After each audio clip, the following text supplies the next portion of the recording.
Welcome, everybody. We'll go ahead and get started. This is the State 911 Advisory Board meeting, and I will start with roll call. Chief Silsby? Here. Chief Langston? Here. Chief Spiegel? Here. Sheriff Bonner? Chris Herron here for Sheriff Bonner. Sheriff Mealy? Absent. Chief Trowernick? He's not here, and I actually pronounced his name right. That's right. Leslie Wilson? Here. Charles Cullen? Present. Charles Burdan? Here. And Jamie Young. Here. So we do have a quorum, so we will start off with the agenda. First, I'd like to introduce our new State 911 Advisory member, Jamie Young. She's representing one of our positions for NENA. So welcome. Thank you. Appreciate it. Okay, we're going to move to the approval of the November 2013 meeting minutes. Has everybody had a chance to review the minutes? Any comments? Motion to approve. Second. All in favor? Aye. Okay, minutes passed as written. So we'll move now to the presentations. The first presentation is on the Next Gen 911 roadmap, and that will be Bill Anderson.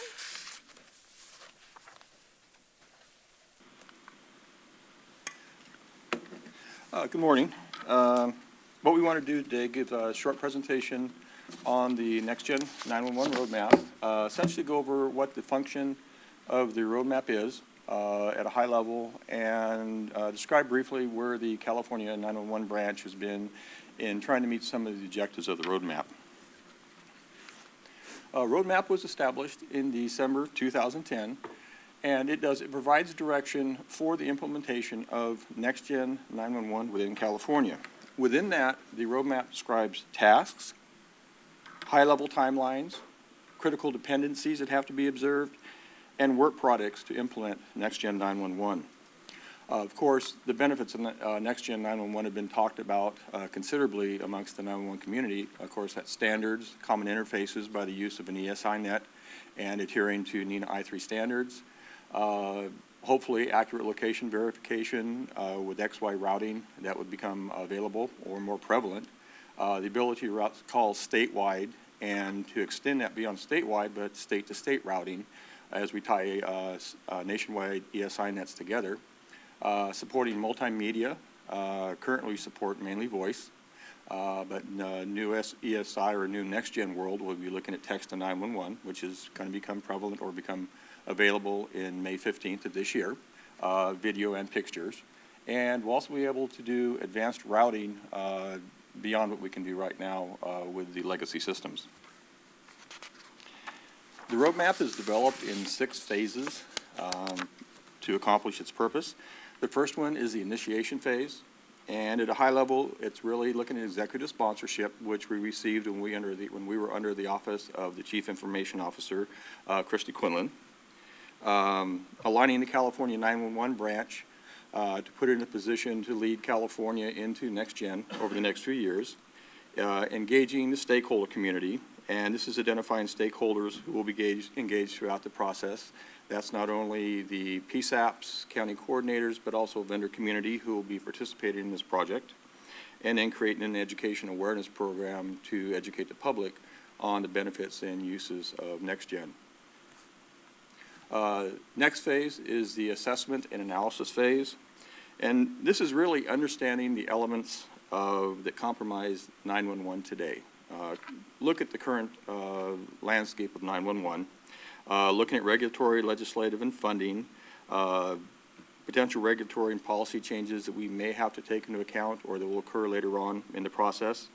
Looking at stakeholder input for decision-making underneath the governance platform. Looking at today's technologies, components, and infrastructure that could transition into Next Gen or that we're going to have to abandon as we move into a Next Gen situation. Looking at operations of PSAPs. How do they operate now? Where are they going to be operating in a Next Gen environment? Security. It's going to be a major player when we move into Next Gen. Everything today is based on analog technology. We'll be moving into data technology in the future, and security is going to be very prevalent, not only within the network, but also at the interfaces between the PSAPs and the network. Looking at potential statewide related projects that are currently, that could be FirstNet, the Broadband initiative. It could also be used for the state's microwave system as a secondary backhaul in support of PSAPs throughout California. And again, assessing the California 911 branch's role and support in moving forward. Third phase is requirements, design, and planning. In the first portion of it, we're really taking what we learned in the assessment and analysis phase and now moving that forward to what we need to do with that with the next generation portion of the roadmap. Looking at regulatory, funding, security again, creating a conceptual system model, what's required to meet the objectives of 911 for California. That could be the design of the ESI net system throughout California, NG 911 elements that are going to ride on the system, geographic information systems to support location-based routing, and evaluating potential costs that it's going to take to build out the system beyond what we currently spend in support of our current 911 systems. Creating a next-gen 911 master plan.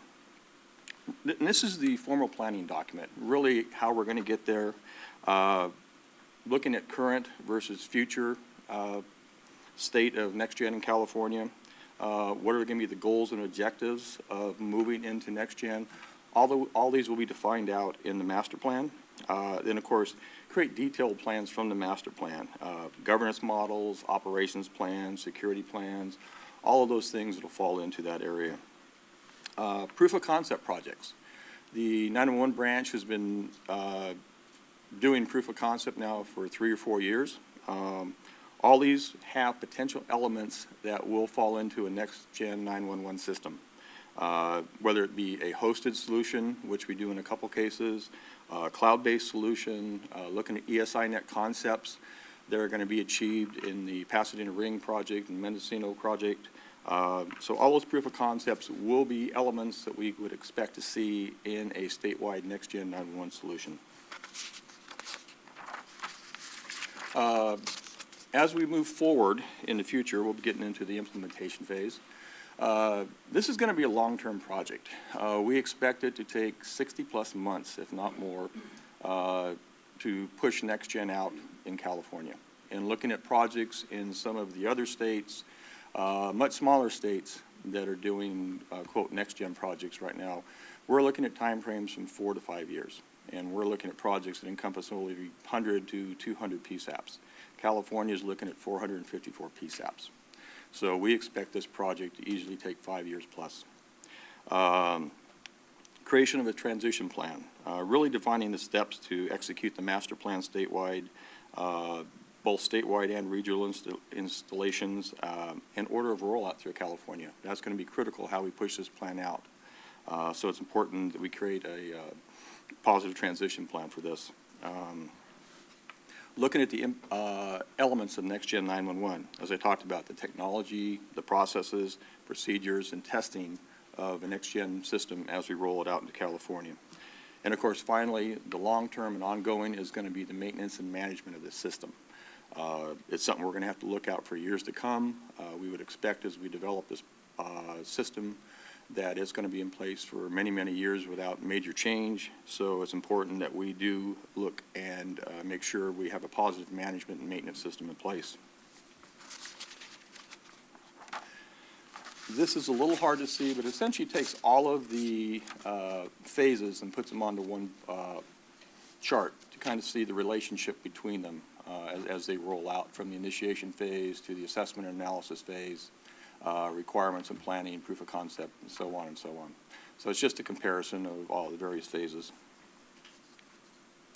And finally, of course, what progress has the California 911 branch been making in the development of the roadmap? Well, first of all, education awareness program we currently have in place and working on developing that. That will transition over into next-gen to help make sure the public is educated on the proper use and the benefits of next-gen to the public. Funding analysis, we have been looking at potential costs for next-gen, looking at the current pilot projects we are doing, We're doing an analysis based on those costs, so we have a rough order of what potential costs could be with NextGen.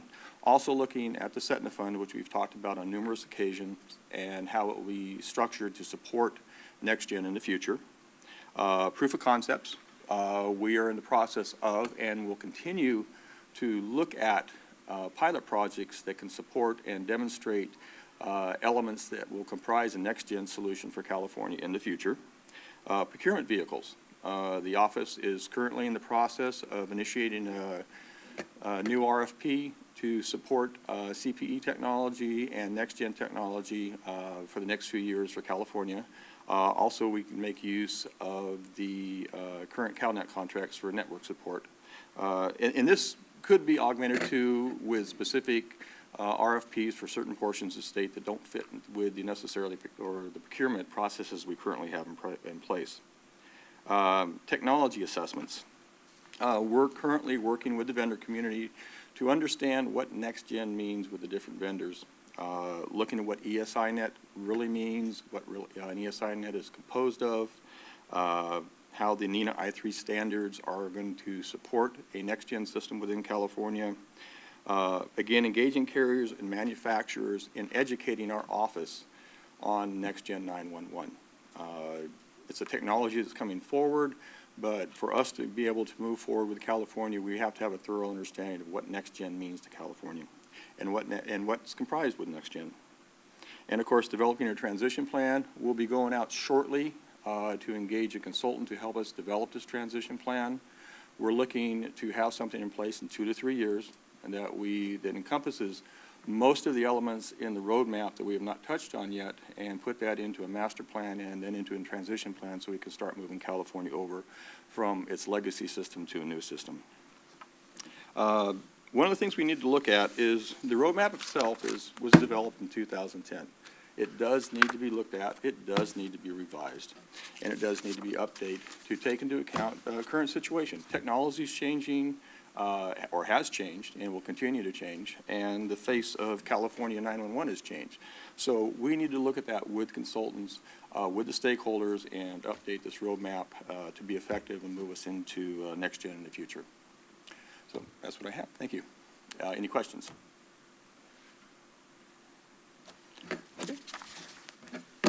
Okay, thank you, Bill. The next presentation is from the California Public Utilities Commission. Ryan Doolin, who you'll all remember, is the Director of the Communications Division with the CPUC. So good morning, Madam Chair, members of the board. I just wanted to, actually, Karen invited me to give you a little brief overview of what we do at the Public Utilities Commission, and also I thought would be a good primer for a 101 about what the Commission does, not just the Communications Division, which I oversee. So I'll go over a little bit about the CPUC overview, and then specifically the Communications Division, which regulates the telephone corporations in California, which we have about a little over 650 of those. And then a little bit about the nexus with 911 to give you some insight on maybe taking advantage of some synergies between the California Public Utilities Commission and Cal EMA. So the first is we are headquartered in San Francisco. So I did leave Sacramento and uproot and now live in San Francisco. We have offices in Los Angeles because we oversee about 5 different regulatory industries. And we have a contingency in Sacramento as well to oversee our legislative communication and affairs that are going on at the Capitol. The commission is governed by 5 commissioners, which you see represented there. Our most recent is Commissioner Peterman, confirmed in January of this year by the legislature, and most recently Commissioner Picker, which was appointed about 2 weeks ago. And as you know, California spends about $59 billion annually for services that the California Public Utilities Commission oversee. Those industries are energy, communications, water, rail safety, and passenger transportation. And as you can see, that's our mission, focusing on serving the public interest to ensure that we provide safe, reliable, and affordable utility rates. The Commission has a communications division which oversees the telephone corporation industry. We assist the Commission in promoting the availability of advanced telecommunication networks, which enables innovation in the industry. We ensure affordable, universal access to necessary services so that people have access to basic quality telephone service, and that's, you'll see a pretty big nexus in 911 and access to free 911. We develop clear and fair regulations so that everybody knows what the rules to play by. We review utility compliance and protect the public interest to ensure, again, that the utilities are playing by the rules and that service being provided is safe, reliable, and affordable. And then in addition to our traditional regulatory responsibilities, we also are responsible for managing the 6 public purpose programs which provide subsidies for telephone service in California. I'll go a little bit about those in detail later in the presentation. The Communications Division is actually comprised of about 73 employees. We're broken up into 3 branches, and those branches are Consumer Programs, Carrier Oversight, and Broadband, which is one of our newest areas that we're focusing on. We have and we also manage about $500 million in surcharge revenues to manage our public purpose programs in California.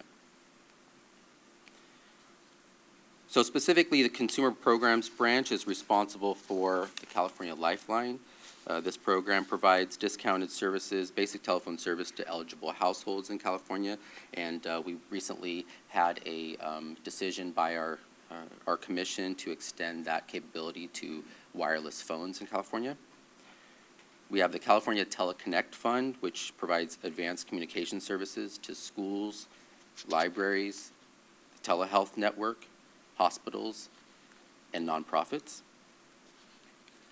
We manage the Deaf and Disabled Communications Program, which provides specialized equipment to the deaf and people with hearing, vision, speech, cognitive, and mobility disabilities. We have a numbering group which oversees and manages the area codes in California. And also, we have a group that actually manages and approves the 211 in California, which is an offset to, some of you may be aware of, to social services referral that kind of takes some of the calls off of 911. And that is an area that I do want to focus on in California to get 100% representation across the state for counties to offer 211 services. The Carrier Oversight and Programs branch does a lot of the heavy lifting in Communications Division. The 2 major subsidy programs for directly funding telephone corporations is the California High Cost Fund A and B. The A fund actually provides subsidies to the 14 small LECs in California to provide, it's to compensate for rate disparity on providing telephone service in rural areas. And the High Cost Fund B is for subsidies to carriers of last resort to provide basic telephone service in those high-cost areas. Some of the other areas that most of you probably associate with traditional regulatory activities are the ones listed under the Carrier Oversight, which include the advice letter processing for changing of tariffs, the surcharge collection so that we can actually collect all the surcharge from the telephone companies to provide the public purpose programs. We also have general rate cases, which are, there are some small telephone companies that we still manage their rate regulation. And then a lot of folks don't know, but we also manage the scenic highway compliance. So that's to underground telephone communication infrastructure along the scenic highway in California. And lastly is the Broadband Policy and Analysis branch. This is probably, most of you might be familiar with. It's getting a lot of focus lately, and they're responsible for broadband deployment in California. We have the California Advanced Services Fund, which provides infrastructure to unserved and underserved areas in California. Our goal is to actually approve projects within the state to meet a 98% household compliance by 2015. And we have the Digital Infrastructure Video Competition Act, and that's to actually manage the cable television franchise licenses in the state. And that's to increase investment in broadband infrastructure and to close the digital divide. We were awarded an ARA grant in October of 2009 for $2.3 million to actually collect data on the availability of broadband services, the technology that is used, and the location of certain broadband infrastructure in the state. And that's the last bullet on the broadband availability map. We have that available for consumption to the public and decision makers on where those services are. That project ends September of 2014, so it is going to be ending this year. And then, of course, we have public safety, which is a primary focus of the commission, and ensuring that folks have safe and reliable telephone service and access to 911. We also provide consumer protection through Cal InfoPhone, and that provides information to consumers on all of the options available to them. We have a group that works on federal matters and coordinates with the FCC, NTIA, and other federal agencies. They also oversee and keep a pulse on the industry segment and competition through our market analysis and data collection on how the carriers are doing. And then we go with the nexus to 911, which probably most of you guys are interested in, is how does the CPUC get involved in 911? So through our universal service, we have free and reliable and provide free and reliable access to 911. And that's probably the simplest and easiest way to understand our nexus. But we have some other things that you might be interested in, which is going to be the service quality performance standards. So we have CPUC General Order 133C, and that measures 5 key areas that telecommunication corporations must report to the CPUC, and they need to be in compliance with restoration of telephone service within 24 hours, 90% of the time. Those 5 measures are installation intervals, is how do people get telephone service, the installation commitment on when the carrier promises to actually install telephone service, out-of-service reports, answer times for their customer service for citizens that are out and trying to contact the utilities. We also manage the 911 tariff filings, which are services provided by the telephone corporations only with respect to 911 services. So these would be things like MLTS services, which we recently had. I'll talk a little bit about that. And most of you guys, or at least CHP, California Highway Patrol, is going to be most familiar with, and also the State 911 office with the 911 call routing, which is Public Utilities Code 2892, which say that the calls need to be routed to CHP unless there is some criteria that is established and met to then have the calls delivered directly to the PSAPs, which I think you guys are doing quite well in compliance on that area. And so we recently had a decision on the MLTS system, which some of the PSAPs in the state participated in as a party to the proceeding. And in November 14th, 2013, there were 3 major items that came out of that proceeding. One is the carriers must update their 911 tariffs of service availability around MLTS service offerings. They must distribute the PBX 911 advisory brochure, which the State 911 office actually had input into, and they must distribute that into to the current MLTS customers. And there was a logo developed saying that MLTS and what is available to the public and MLTS operators. That logo must be placed on carriers' websites so that the public can easily understand what the provisions of the MLTS proceeding included, and awareness of the 911 tariffs. We have backup power requirements to ensure phone service continues beyond power failures. And there's a major FCC filing currently underway around that topic. And I talked a little bit about the California Advanced Services and California Teleconnect Fund. Those are to provide broadband infrastructure, and currently we are looking and including in all of our resolutions that go in front of the commission about infrastructure that, or IP infrastructure that's available to any PSAP or public safety entity. So we do call those out in our resolutions. And then again, Digital Infrastructure and Video Competition Act has an emergency notification requirement that all cable franchisees must comply with.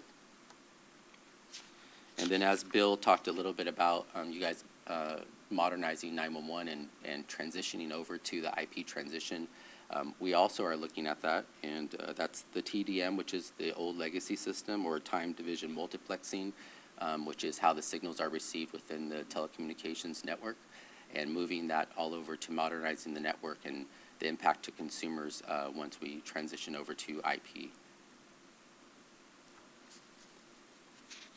So it's a lot of information to consume. We will make the presentation available to you guys.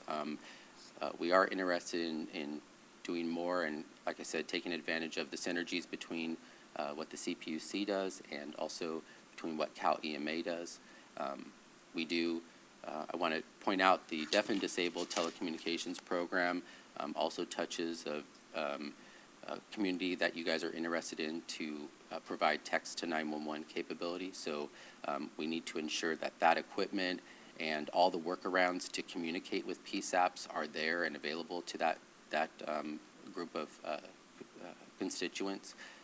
So those are some areas to think about. We're more than willing to come back and talk specifically about areas, or if you have questions. That concludes my presentation. Are there any questions from the board? When Ryan, I might have missed it, the category that would cover CPUC's involvement in local utility tax rates as they pertain to cellular services? Right. So that's all managed by the local governments. The CPUC doesn't collect those surcharges currently. Those are all collected by, I believe, through the Board of Equalization at the local level. That the local government established those rates. As of today? As of today. Thank you. Any other questions? Okay, thank Okay, you, Ryan. thanks for having me. Okay, the next item is unfinished business, and the topic is the FCC Wireless Routing Accuracy Workshop, which I'm going to report out to you folks on. I actually attended the Wireless Routing Accuracy Workshop. It was not a decision-making type of a forum. It was really just to collect information. It was broken into 3 different segments. Thank you. Paul, which one do I push? Just push the middle? Where do I point it?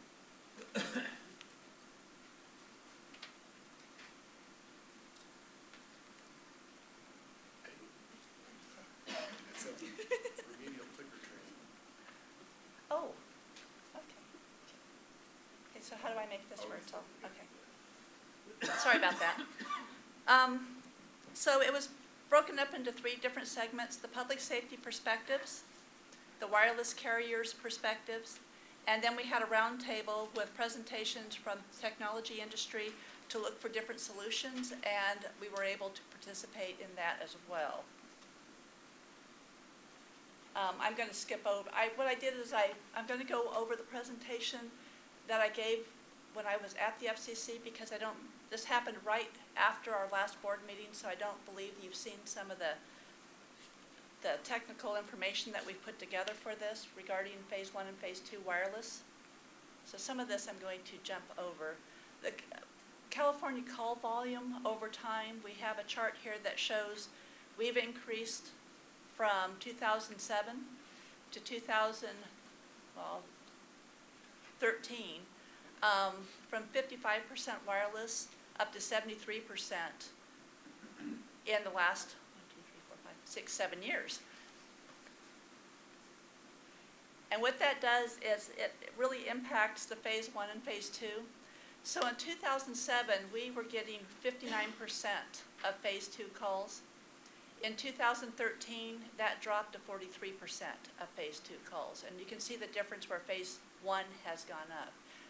What we would have wanted to see in this chart is that an increase in the accuracy of Phase 2, and so it would have progressively gotten better and not actually gone the other way, which is, we were equal to other states. Many other states were having this same exact problem, which is why the FCC had this forum.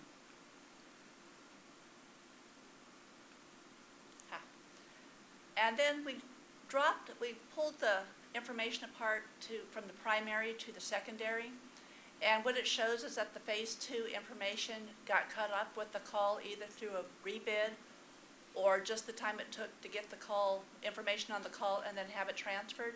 So at the secondary PSAP, Phase 2 for the last 3 years have been in the 90%. In the last 3 years, it's been less than 50% at the primary PSAPs.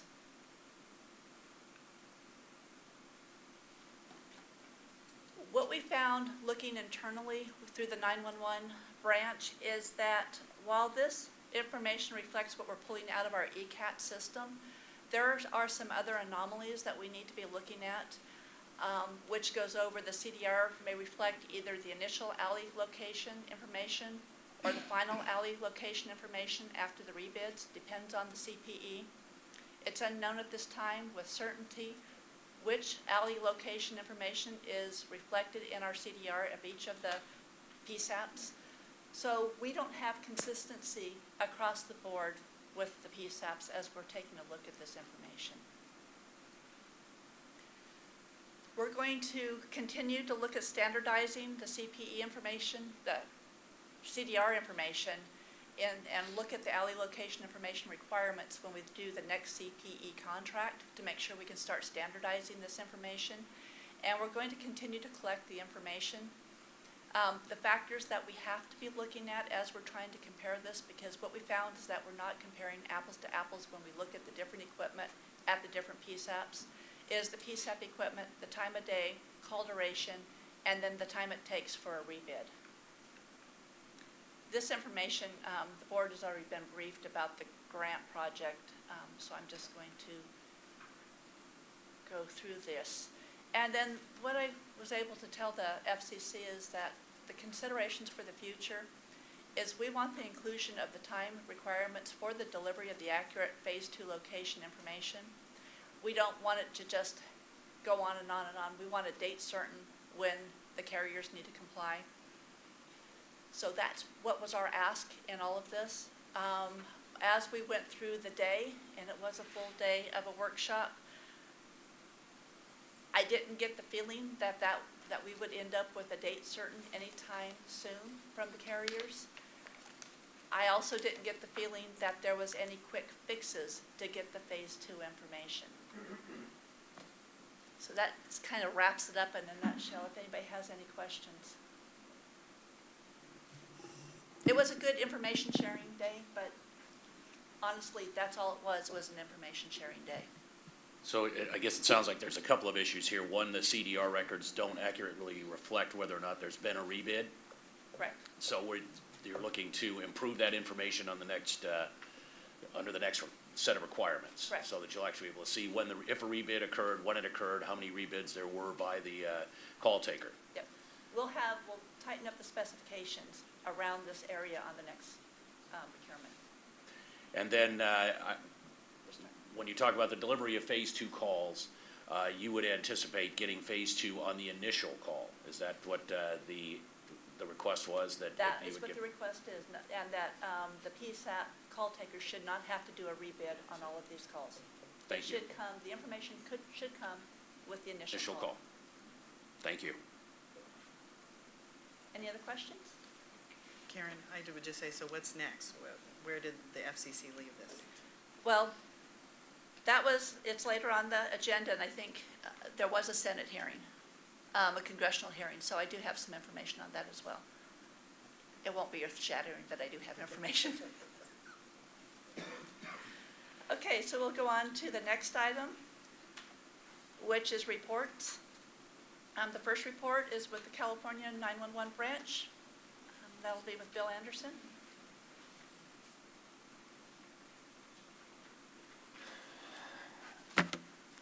Seems like I was just up here.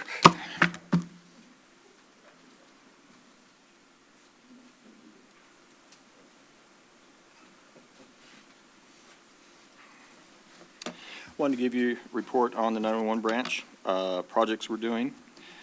First of all, to go over some of the administrative, in your packet, you have a handout entitled Wireless 911 Deployment Status for the PSAPs. As you can see, nothing has changed since the last advisory board. We still have 11 PSAPs that are not taking their wireless calls.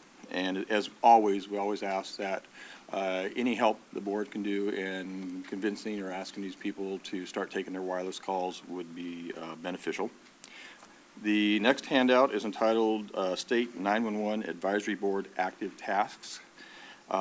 This is just look this over, review it. If you have any questions, please direct your comments to Paul DeMay at Public Safety Communications with the California 911 branch. Looking at the current projects and initiatives that are occurring within our office or our branch. I keep calling it the office, but we're officially a branch now. As Karen mentioned, location accuracy is something we are constantly looking at and participating in communications with the various regulatory bodies and PSAP community, see if we make sure we can improve that. Over the past few months, the CETNA fund has been one of the major points of discussion. I've talked about it here a couple of times at many of the PSAP managers meetings, and I'd mentioned that our staff had been doing an audit and looking at expenses and where the CETNA fund is actually going. The graph you see is the result of that, and it gives the history of the CETNA fund and a projection of how the CETNA fund is going to perform over the next few years. I presented this at NENA, and I realized some of the members of the board did not have an opportunity to make it there, so I did want to present it today so you can kind of see what's going on with the CETNA fund. If you look at the graph, the top blue line represents the total revenues that are collected through the CETNA fund. That is the actual surcharge revenue that is received every year, plus any funding that is left over from the previous year. Those two are added together, and that represents the total revenues that are available for the CETNA fund for support of 911 activities in California. I have to look at it here. The yellow line looks at total expenditures for local assistance and any other expenditures that are authorized out of the CETNA fund from 2004 ongoing. The purple line represents just the surcharge revenue. So that is the actual revenue that is received from the surcharge. It had been at 0.1% for many years. We upped it, requested an increase through the Board of Equalization in October to increase that to 0.75 of 1%, which, as we mentioned before, was granted. And then the red line represents a 10% reserve we put in, and that's more of a marking point just to see if we're starting to get to that point where we really need to take some action because the CETNA fund is going to get to that point where we can't support local operations. If you look at the first black dotted line on the left-hand side, everything to the left of that is based on actual revenue statements from the governor's budget that we get every year. So we've taken the actual numbers, put those into the charts, and actually shows the revenue. And you can see at one time the CETNA was doing quite well. We had excess revenues in the area of 100 to 20, 140% of expenditures, which was great. But if you look over the past 3 years from approximately 2008, 2009 on, it has decreased at a very substantial rate. The last BOE statement received showing the CETNA performance that it was declining at approximately 4.75% per year, which is significant for this. So from that dotted line on the left-hand side to the right are projections based on the CETNA income and expenditures at a 4.5% decline per year over that time. If you look at the green line, we took an average of expenditures from the past 10 years, and it comes out to about $108 million a year is normal expenditures or average expenditures from the Setna fund. That will increase and decrease based on the amount of equipment that is procured from the PSAPs each year. For the most part, database costs, network costs don't change a lot. They're pretty consistent, but the CPE costs do change based on the number of PSAPs who are replacing their equipment each year. If you look at the purple line, you can see the surcharge revenue again, even though we increased it, immediately starts to decline. It peaks out at the middle of the 14-15 fiscal year, and then it starts declining again. And as we've talked about before, a lot of that is attributed to the fact that landlines are going away. People are texting now, voice communications are decreasing, which is the basis for revenues on the Setna fund. So when you look at all that together, we're really looking at around 17, 18. That's the time frame we have to correct, get new legislation in place and make adjustments to how the Setna fund is and make sure we can sustain that fund from here on out. Remember, this just looks at maintaining current operations through the Setna. This does not take into account the additional monies that are going to be needed for push out of next gen. This chart or the average costs are going to stay in place. So we have to take a look when we start looking at legislation and corrections to the Setna that we have to have additional funds above that $108 million to push next gen out through California. So those are things we're going to be looking at in the next few years. Before I go on, did anybody have any questions about the chart? Bill, I just wanted to thank the 911 branch for putting this together. We're truly able to project out when the Setna fund will be at a real critical state. So I just want to thank the staff for putting this together. I know it was a lot of work. Yeah, you're welcome. You're welcome. It was important. For me, visual representations in this particular arena are always beneficial. Of course, the end line or the last black dotted line on the right will change based on variations in expenditures over the next few years, but that's just a projection, assuming everything stays constant.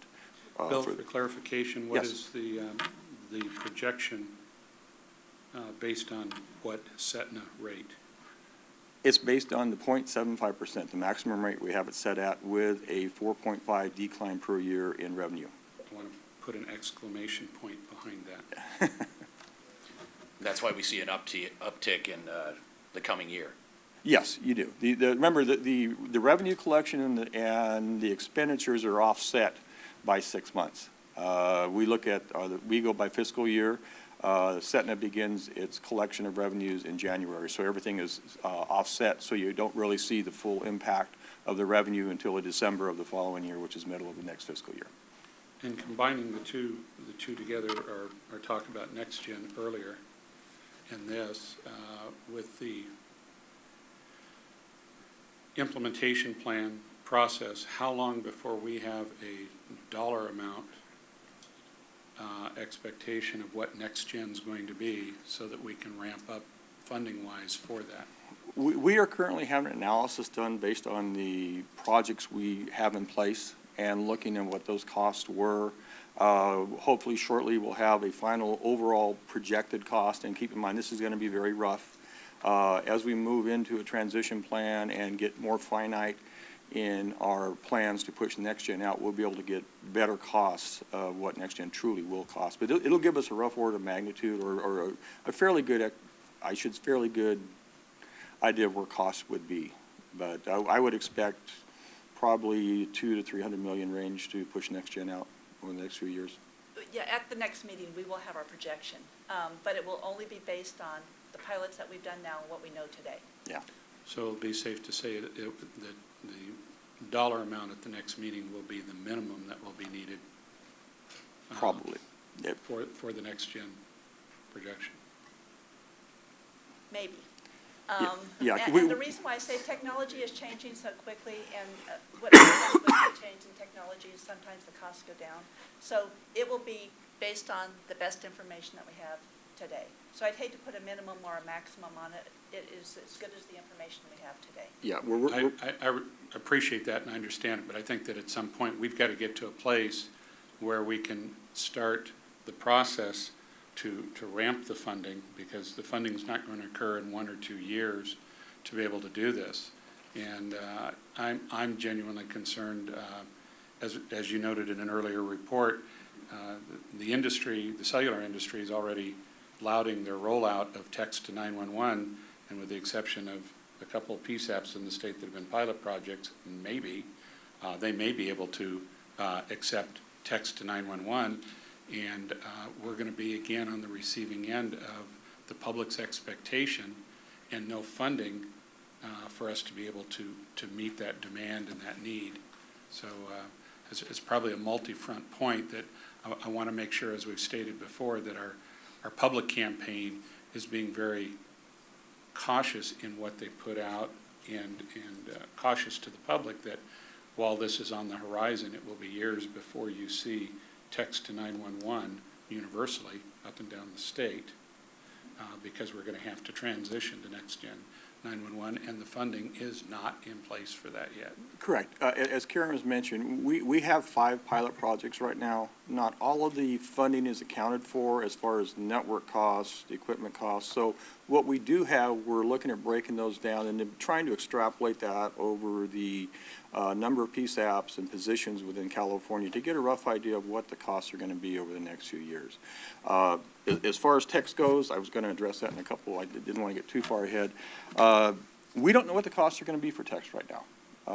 And it's going to vary between the application that a PSAP actually selects. If it's straight TTY, SMS to TTY, the cost could be minimal, if none at all, because it supports it on most PSAP applications or CPE applications. It's when you get into the applications that require a web-based application or IP backbone feeding the CPEs where the cost could come into play at a higher level, but we're not sure what those are yet. They haven't been made public by the carriers, or at least to California's branch. And to that end, you're also going to need the collaboration and input from the representative groups here, because the cost factor that's not being looked at yet in Next Gen 911 is what the cost is to all of us in providing the service from a labor standpoint, and what that model is going to go to in the 911 centers. I know that you are looking at what the 911 centers will look like, as far as how that's handled, but the actual operational standpoint of how that occurs, where now you can multitask. Our PSAP operators that also are doing dispatch function do a great job. You can listen to a caller, take that information, still be putting that into a dispatch system, getting the information out to the first responders. If you've got a texting conversation going on, now you've eliminated the ability to do the multitasking that you were doing before. And I've yet to see a model that somebody's shown me that's going to speed that up. If anything, it's certainly going to put additional steps into it. So as we go along the way, I really encourage you to continue the collaboration and participation of the representative groups here. And let's not just let the industry tell us what it's going to be. Let's have a dialogue with the industry of what we would like to see for the benefit of good operations and the care and feeding of our PSAP operators that are going to have to deal with the stress of it all. Yes. Thank you. Thank you. Bill, before you move on, sorry. Yeah, it sounds like everybody's just sitting back there when you guys are talking. I was like, keep turning around, but okay.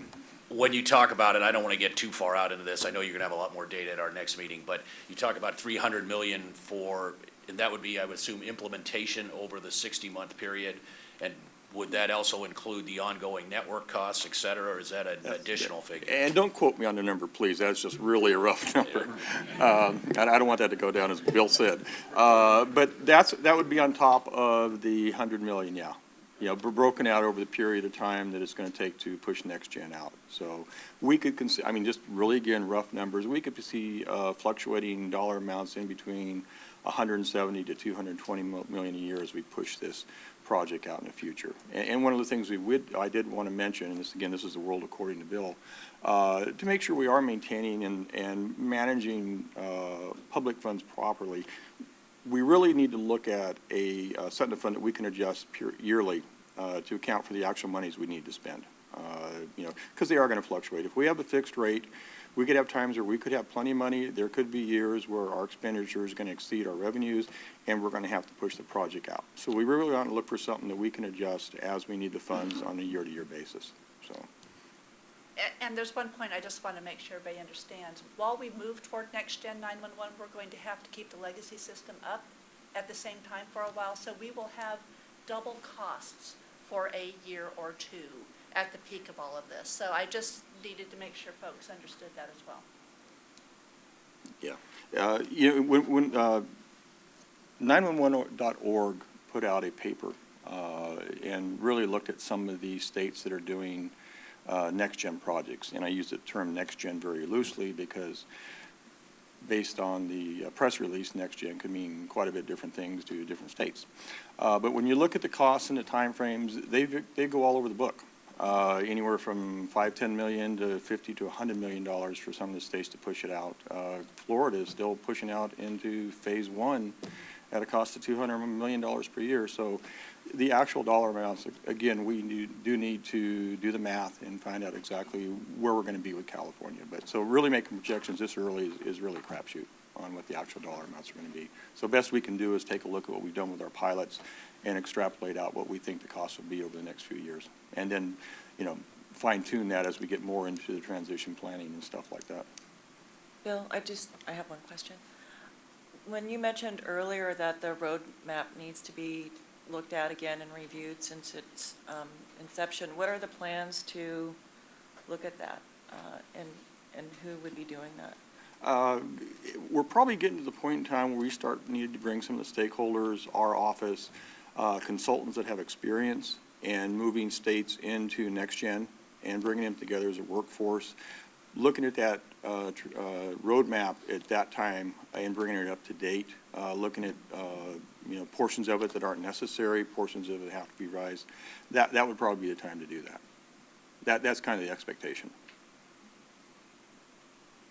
Any other questions? Okay, moving on. The California 911 branch on January 16th met with the work group to go over the final 3 policy changes that were recommended back in 2012. I know Chris Herron's going to be presenting those a little bit earlier or a little bit later. Just as a refresher, that was a yearly spending plan that would be produced by the PSAPs to provide us with information on whether they're going to be expending certain funds that year. Providing for incremental and system costs consistent with statute, essentially removing accruals, and changing the replacement policy from 5 to 7 years. We did come to an agreement, and I would like to take this opportunity. I don't want to discuss it because I know Chris is going to be doing it, but the process in working with the work group was fantastic. They were very cooperative. It was a very collaborative working relationship with them. We essentially sequestered ourselves in Ventura Sheriff's Office for 6 hours, shut the door, and they fed us pizza. And we managed to get through this process very well. Very good communications. So I would like to compliment the working group on an excellent work product. The next topic is text 911, which we've talked about a little bit. We actually began our field test in November of 2013. The first field test was conducted at CSU Long Beach, and that was testing and reviewing a web-based application.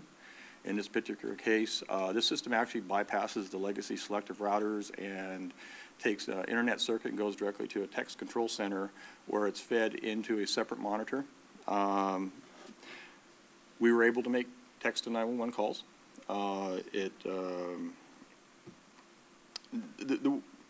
I want to do is each one of the different text applications has its own, I don't want to say idiosyncrasies, but things that PSAPs are going to have to deal with, as Chief Spiegel was talking about. They're not all going to be consistent. They are going to be things that PSAPs are going to have to look at. Our intent is when we're done with our test is to produce it by April 15th, a report of the various tests we did in comparison with each of the other tests. So the PSAPs can really sit down, take a look at what the offerings are going to be right now come May 15th, so they can make the best decision on how it's going to impact their operations. The second test we did was SMS to TTY. That was done at Downey PD on January 2014. And I do go out on all these tests myself. I want to be able to see how the tests work, how the PSAP operators deal with the environment, just so I have a better working knowledge of what's going on out there. We'll be doing SMS to Gateway, to TTY at Long Beach PD at the end of February, early March. And that is essentially an IP-based system feeding the PSAP, but we use a network gateway to convert it back over to a CAMA-type application at the PSAP. And then the final test will be early March is Butte County, which will be an integrated solution with Entrado Corporation, where it's an IP-fed solution directly into the CPE where it's displayed on the call taker's equipment. So again, these are the four options going to be available, actually mainly three options, the web-based, the TTY, and the integrated solution that will be available on May 15th. Based on the type of equipment that is currently at, a PSAP may dictate the type of solution that's going to be acceptable or used at the PSAP at this point in time. So again, we'll be producing a final report in April. Just looking at the test plans, we're really looking at the ability to transfer calls, to provide location information of a caller.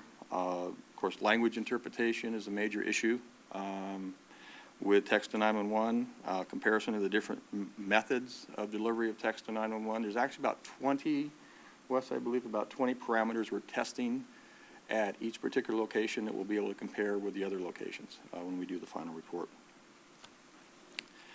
One of the things we're doing now within the office is starting to use webcasting to get information out to the PSAP community. We did it recently when we rescinded the 2006 rebid memo.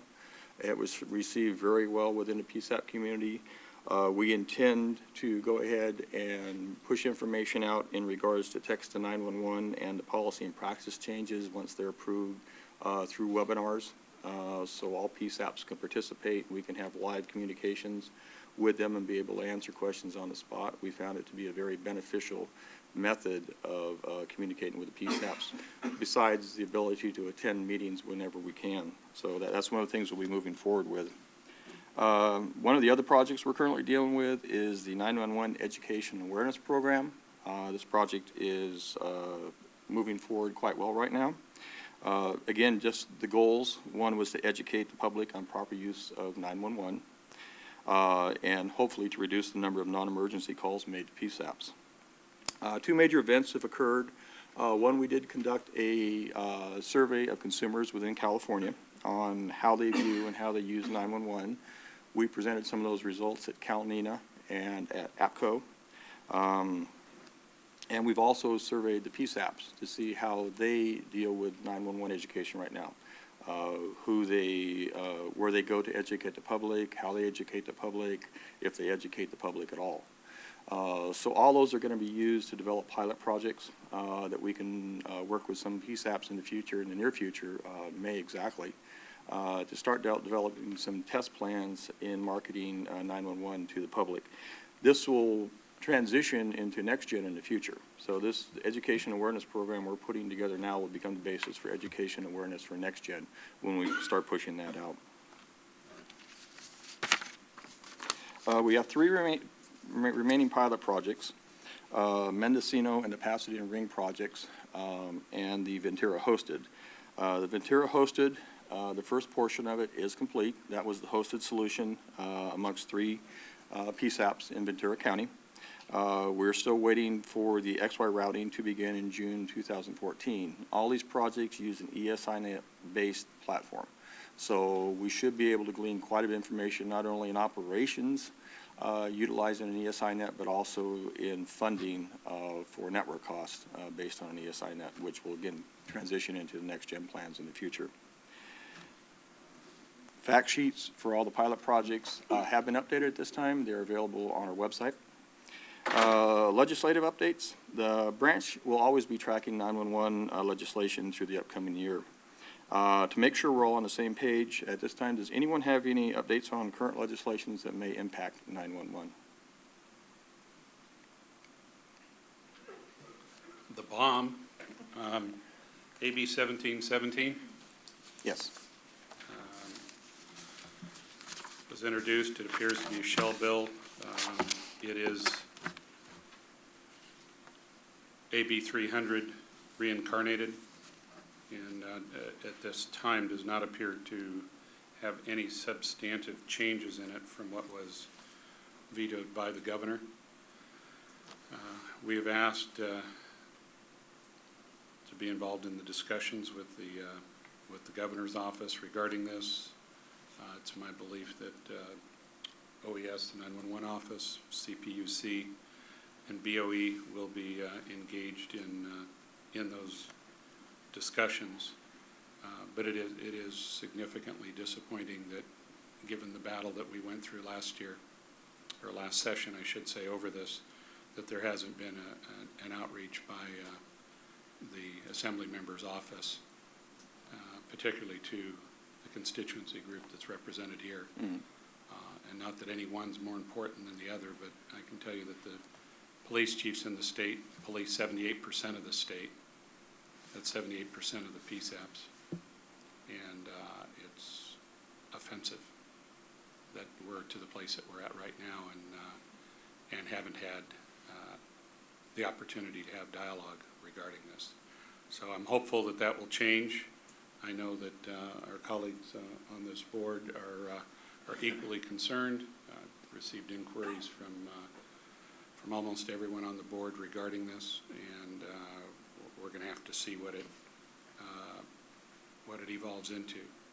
The good news and the bad news is that it is AB 300 revisited. The good news is that the governor's veto message last year was very, very clear that the concerns of the stakeholders needed to be addressed. So I am optimistically but cautiously looking forward to some significant dialogue to address everyone's concerns. It may be where AB 300 was trying to be a catch-all to garner several things at once. It may be that it necessitates breaking up the legislation. It's kind of like addressing farming and industrial manufacturing at the same time. While they may all relate in some regard to the consumer, beyond that, the PUC regulatory side versus the setting the funding side for 911 are completely different.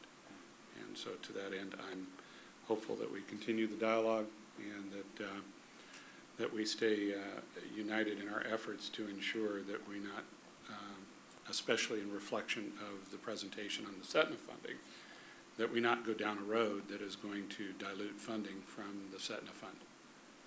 There isn't a need to build a new computer system at the tune of $10 or $16 million to collect the funds. We already have a system in place. So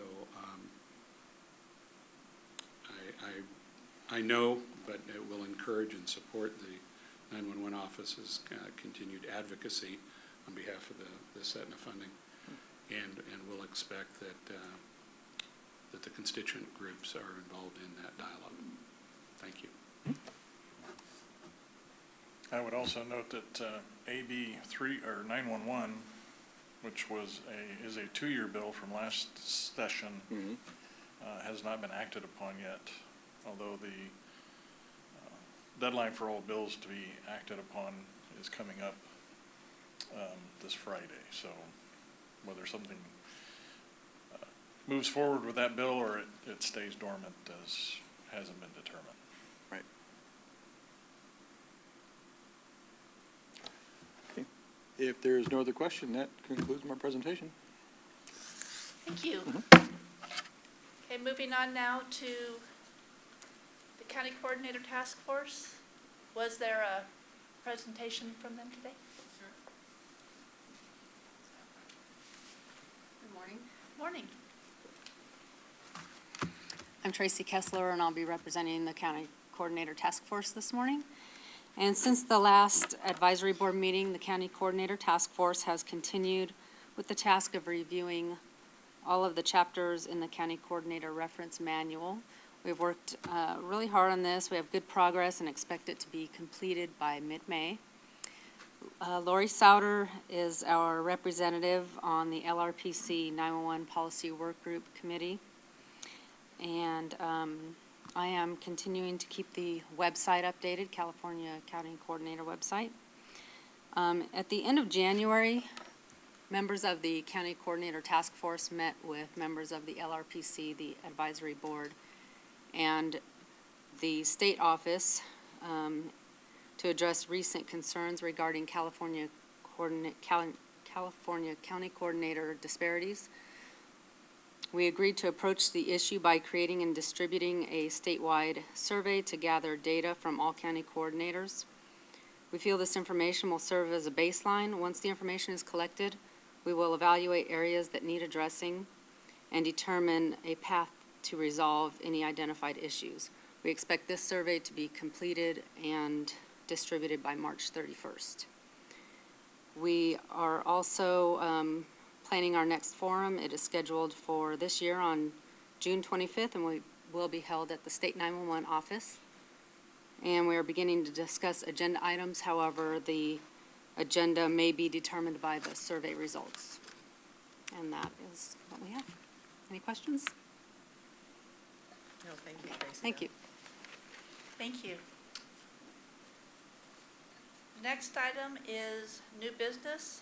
The first item is the annual training allotment with Charles Cohen. Oh. What? I just thought she was saving the best for last. Yeah. I'm sorry. It's usually the Setna Fund that I just jump right over. Today it was Long Range Planning Committee. Okay, I'm sorry, Chris.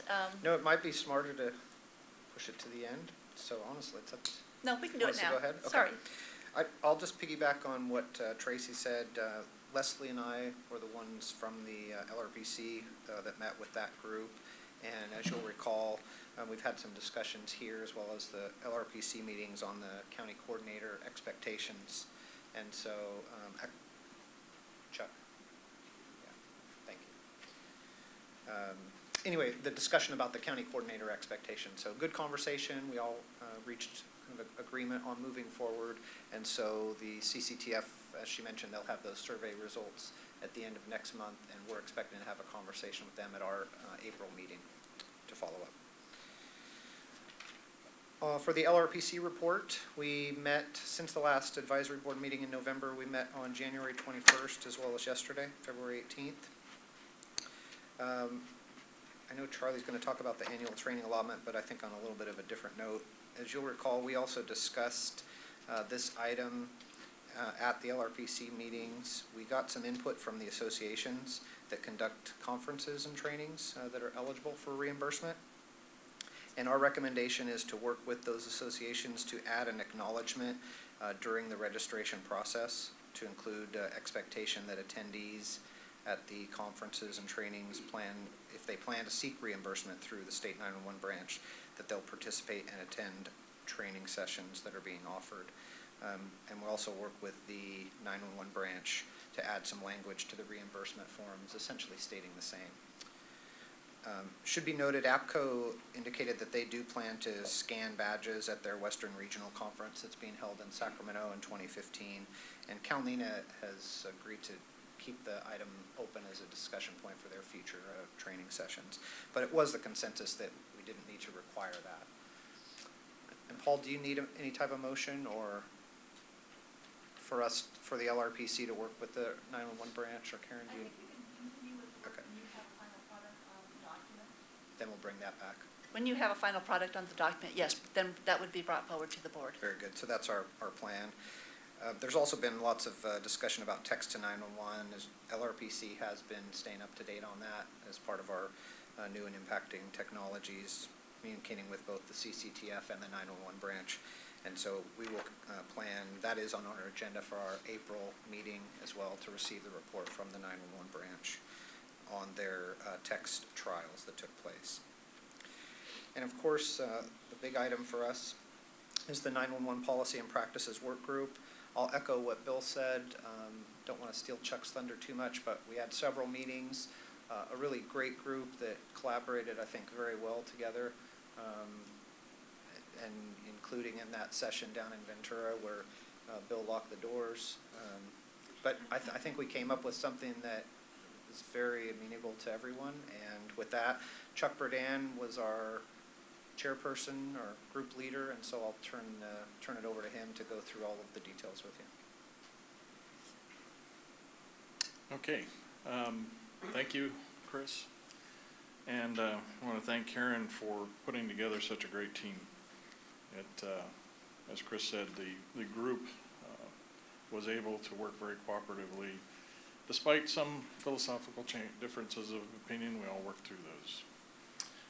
So just as a rehash, if you will, of the recommendations or the task of the policy work group, we were assigned to go through the 3 items, policy proposals that proved to be somewhat controversial, and going through that policy process, come up with some recommendations regarding them. So the 3 items that we were looking at is defining approved incremental costs, assessing the state's current funding policy, and equipment replacement cycle, which is somewhat 2 items, and enacting the requirements of a local 911 center submitting an annual spending plan.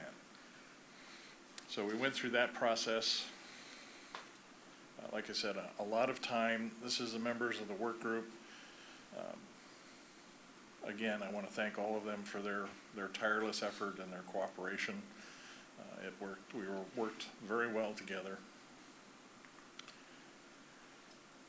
And we did meet once or twice a month, either in person before an advisory board meeting or on a conference call. So it wasn't, total number of hours that we spent was considerable, considering how busy all of these people are. So I really appreciate their taking the time to make the time to be on these calls. We spent a lot of time reviewing all the public input on the proposals, the town hall meeting,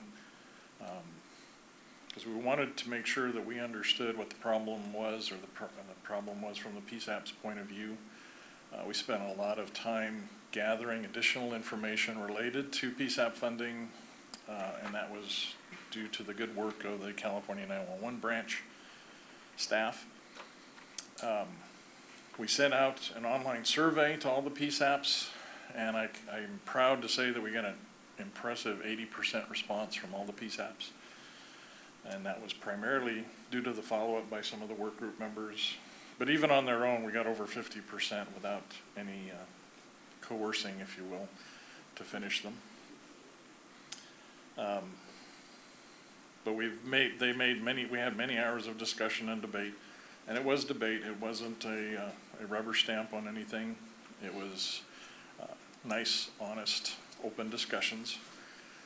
So we've developed the following recommendations.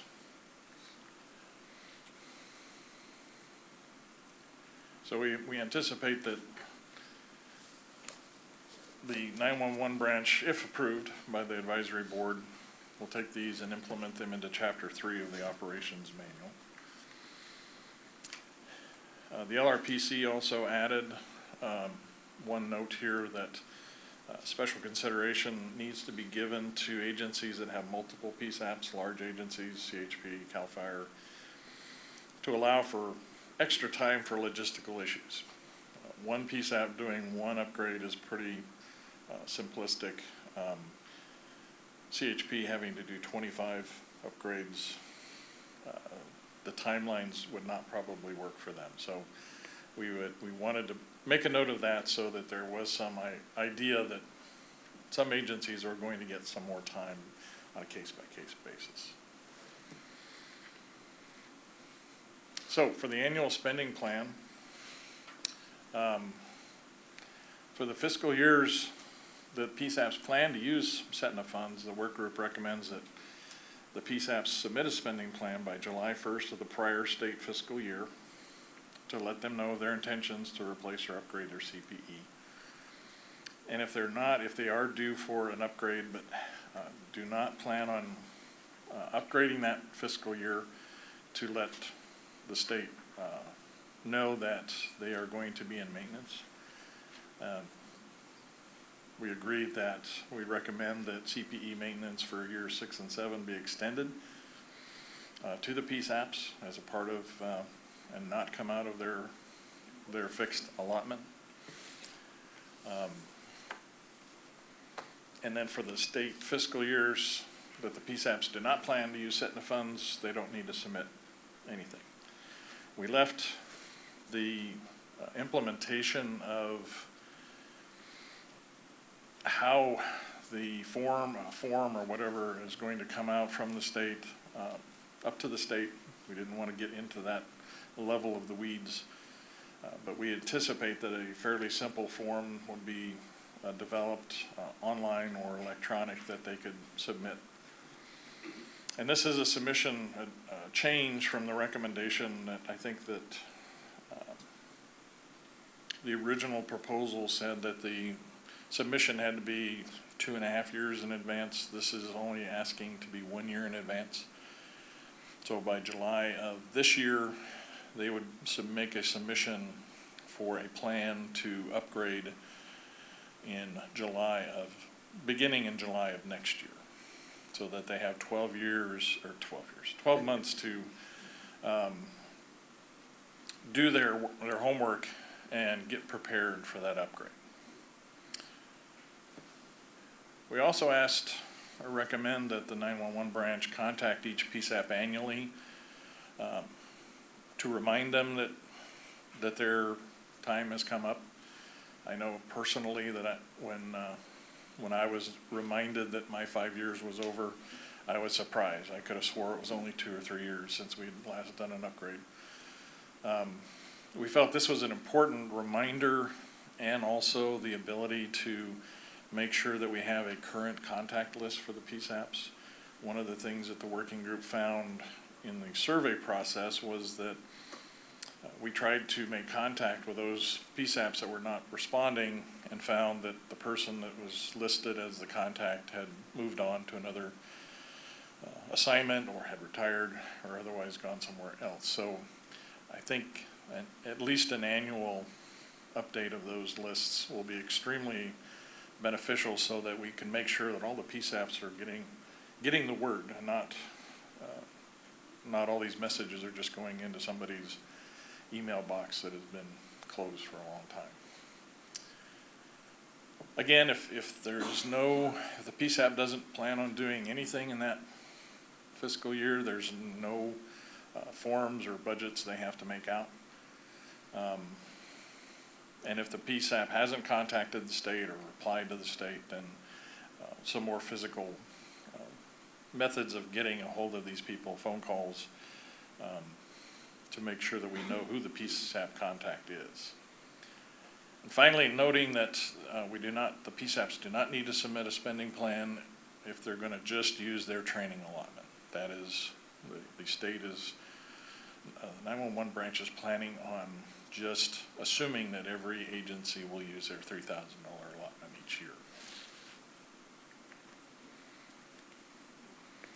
Chuck, can I just add one point there? That the idea behind the spending plan, for those that weren't part of our discussions, is to give the state an opportunity to plan.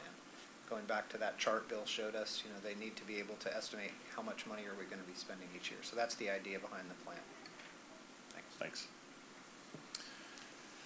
In relation to CPE funding, we recommend a new CPE funding model change to a fixed allotment in opposition to an annual accrual, as has been done in the past. And the fixed allotment would be defined as follows. We're not changing the formulas that are used per se. We are proposing that we eliminate the level 1 funding allotment as being one of the major complaints that we heard from the small PSAPs was the fact that their 5-year funding allotment was not enough to purchase new equipment. So we're going to sunset the level 1 allotment, or propose to sunset it, move all the PSAPs, small PSAPs, that we're level 1 up to level 2. And that's 0 to 800 calls per month, and they will have a fixed allotment of $218,000. Level 3, the 801 to 1,200 calls per month, fixed allotment would be $255,000. Level 4 and level 5 both use a formula, but they're based on level 4 would be PSAPs that are 1,201 to 15,000 calls per month. We use the existing Erlang hourly calculation. So that range will go from $292,000 to approximately $701,000. And then level 5, which would be the larger PSAPs that are greater than 15,000 calls per month, would use the monthly calculation, and the funding would be in excess of the $701,000. So we're not changing any of the funding calculations. We didn't feel that that was broken. We felt that level 1 was not sufficient. So by proposing to move everything to level 2, it does give even the smallest of PSAPs enough money to place their CPE appropriately and have some money hopefully left over for incremental costs, which I'll get into here in a moment. So the allotment balance after CPE purchase can be used for incremental costs. So if you're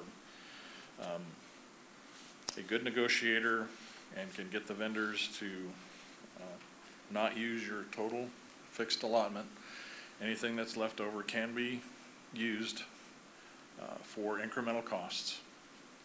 The funding for fixed allotment expires on June 30th of the fiscal year in which it was approved. So if you were approved for fiscal year 14-15 to do your upgrade at June 30th of 2015, if you have not done anything, you have not spent or are in the process of spending your allotment, then that approval goes away and then you need to reapply. And we're doing this to make sure that PSAPs don't just sit on their allotments and we've hold money aside for years and years and years and they never spend it. So the intent is to have the PSAPs, when they say they're going to do it, they're going to do it. There's always going to be something that'll happen, a disaster, either fiscal or natural, that's going to change that, but that is in the process of allowing the 911 consultant and the PSAP to work together on that. And once again, there will no longer be an annual accrual process. When you apply in 5 years, when you apply for your CPE funding, you get a fixed allotment. And that amount doesn't change from year 5 to year 6 to year 7 to year 8. It stays the same. So there's no incentive to go beyond 5 years. And this was part of the 5-year cycle, 5 to 7 year cycle discussion that was proposed also, is that we did not feel that extending the life cycle of the CPE to 7 years was of any benefit. We felt that the vendors would probably up their maintenance costs because they knew they were going to have to replace hardware sooner or within the maintenance window. And bottom line is, we don't feel that PSAP should be running on equipment that's that old. You know, hardware, software changes on a much more frequent basis. We thought 5 years was a prudent cycle. If a PSAP can't replace in year 5, then they have 2 years of extended maintenance costs paid by the Setna Fund and not deducted from their fixed allotment. We understand that things happen. People can't always get it done in the year they plan. So we've allotted for that, but if you go into year 8 and beyond, maintenance costs will be up to the PSAP. So if they're going to make a conscious decision not to upgrade, they have to know that starting in year 8, their maintenance costs will be their responsibility. So bottom line is we felt these solutions were a good balance between fiscal prudence and meeting the needs of the PSAPs. Again, we heard very clearly that the smaller PSAPs had to wait beyond 5 years to get enough funds for even their basic needs. We don't change the formulas at all. We felt that the formulas were not broken, that they were fair and equitable.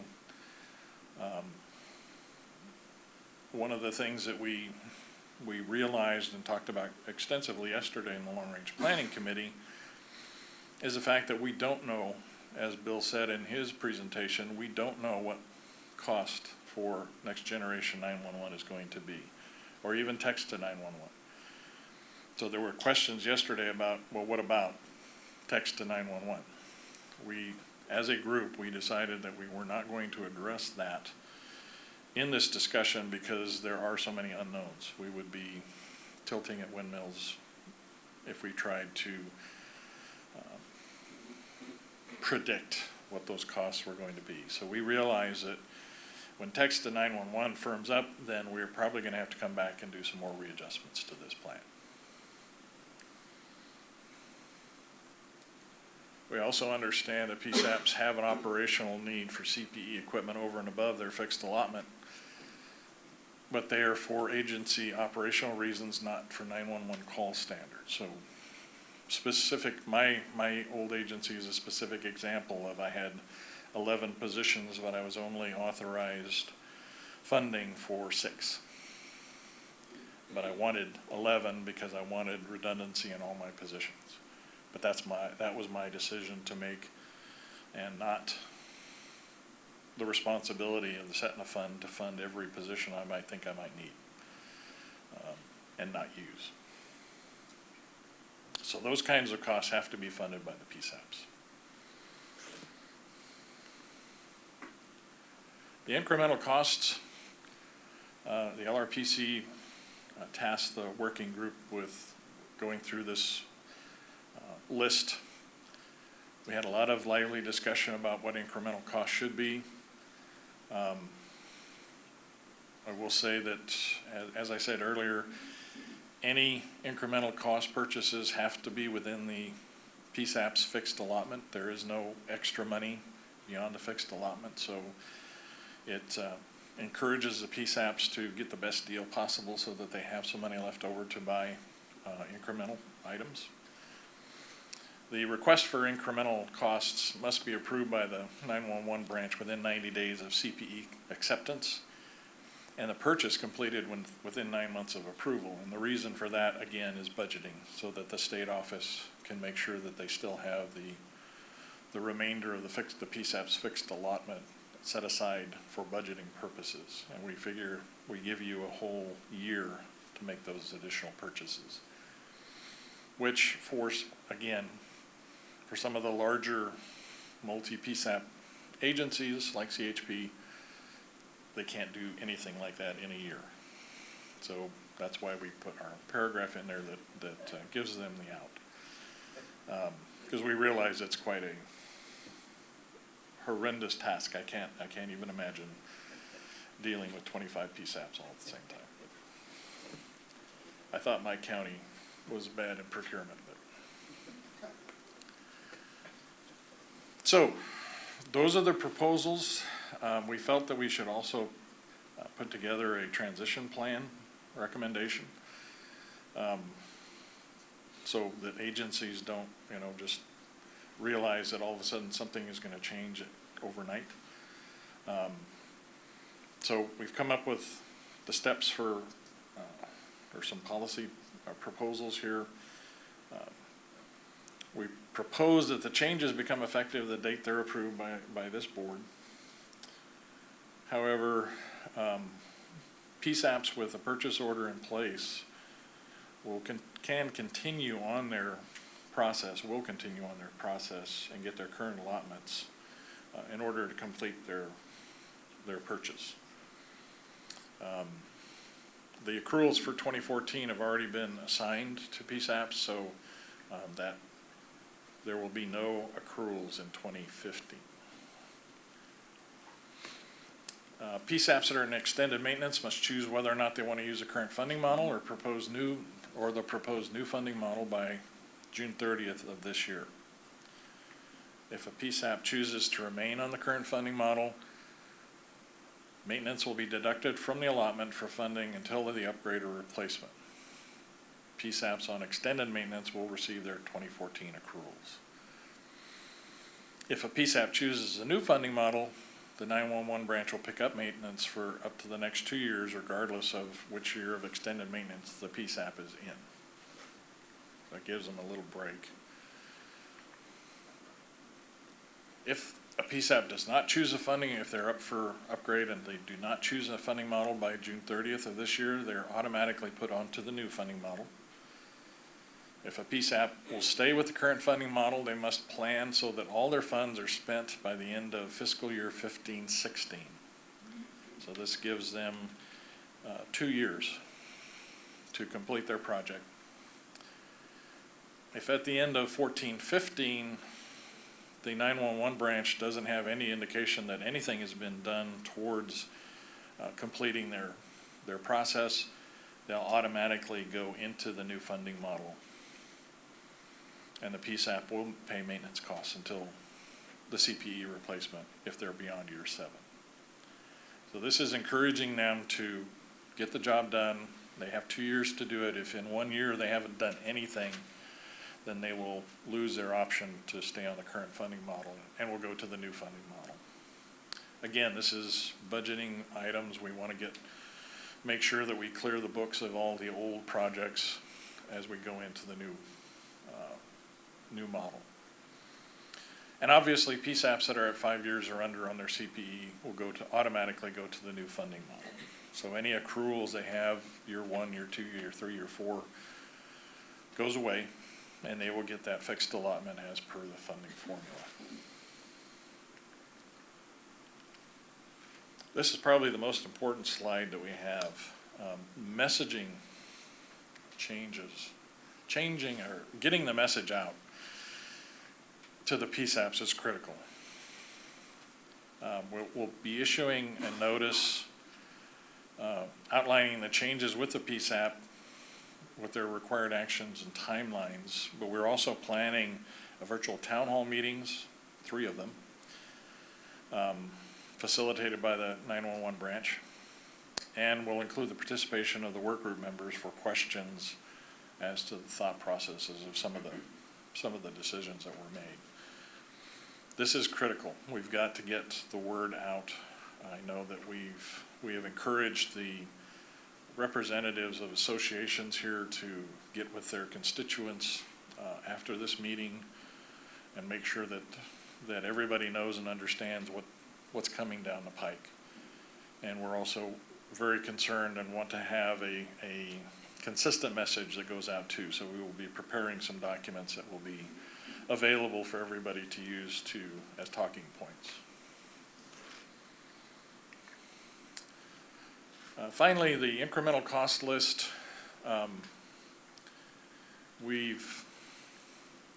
Haven't changed the existing list very much. This is a list of standard 911 call taker position equipment. There really isn't anything new on this page. The backroom equipment, the call processing system, UPS, printers, training, camera trunks, et cetera, has not changed. We did add time synchronization to this list. So that is not a incremental cost. This is part of the turnkey system, is time synchronization. And then the actual incremental cost list includes these items: enhanced automatic call distribution. One of the things we heard from the group was that most of the CPE providers today provide some sort of basic automatic call distribution in their systems. We wanted to make sure that we put the word enhanced in front of that to make it understood that it's not the basic call distribution stuff. This is the large PSAPs that have bigger systems, using some old terms, EM1s, et cetera, for call distribution. Electrical modifications required to install 911 CPE. I think the original said facility modifications, and the intent here was to narrow that down to electrical modifications for power and not to move walls, add rooms, et cetera, not to do major facility restructuring. Furniture is limited to call taker workstation and chairs only. There was some talk about people getting carpet and bookcases and things like that, and that is not part of the incremental cost list any longer. GIS services, software and equipment, aside from the one-time cost items that is already in the Chapter 3, can be purchased through this. Headsets, logging recorders for 911 calls, MIS software and computers for the collection of 911 data, and the temporary relocation or removal of 911 CPE coinciding with an upgrade or a replacement. So if you're in the process of upgrading your system and you need to move your old equipment into a temporary location or the new equipment into a temporary location, those costs can be included as a part of your incremental cost list. And finally, pre-arrival instruction systems. Using some brand names, Priority Dispatch, in particular, the cost of those systems would be an incremental cost as well. Again, my thanks go out to all the members of the work group. They spent a lot of time, a lot of effort to get this document submitted. And I also want to thank the 911 branch staff for their assistance in the collection of the data for the work group to review, because it was invaluable to make sure that we had the information we needed. Are there any questions?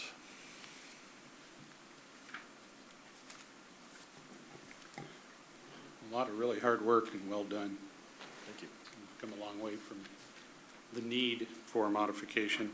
I would make one recommendation and ask if those of you present here have the ability to amend that and add it, is that on the page where you talk about electrical modifications required to install the 911 system, it needs to articulate that electrical modifications also to provide the connectivity for your emergency power backup, not just the UPS.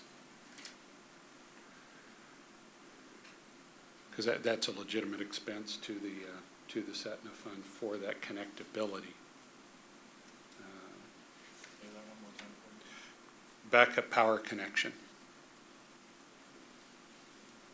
So we're not paying for the backup generator, but certainly as you increase or enhance, if your call load goes up and you add another station, you've got to add some sort of connectivity to that emergency generator and its circuitry. The funding is appropriate to come from Setna. I'd add a couple of quick comments. Number one, great job by the working committee and the 911 office staff putting this together. I think the recommendations are very well thought out and address most of the PSAP issues.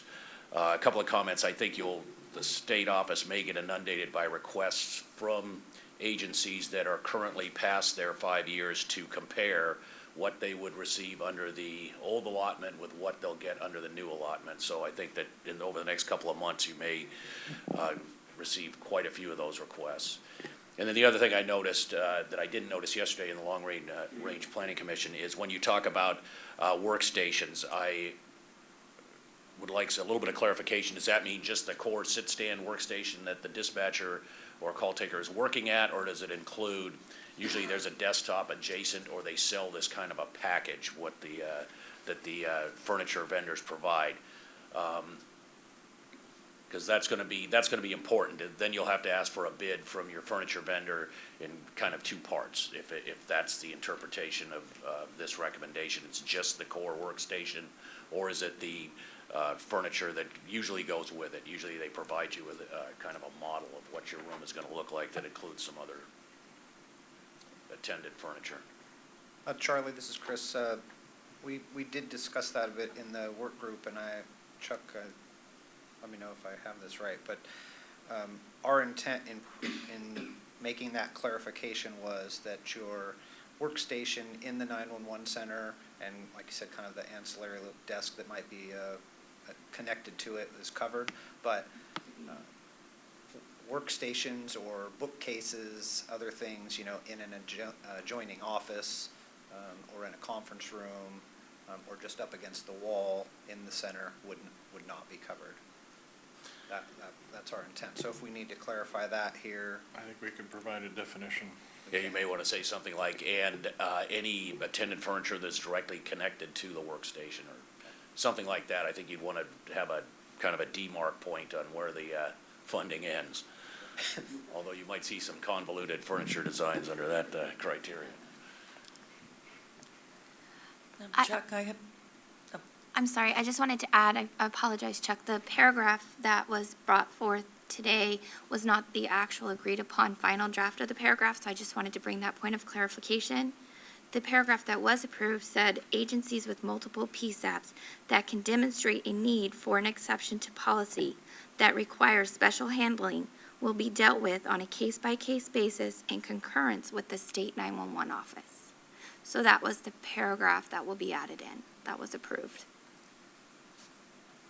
I think that you might have two different, what you saw today wasn't the actual report, right? That was just Chuck's PowerPoint. So, Paul, can you confirm whether the language that Michelle gave us, which is what we discussed yesterday at LRPC, is in the actual document? But regardless, the LRPC recognized that there needed to be a little. Thank you. Thanks. Okay. Gotcha.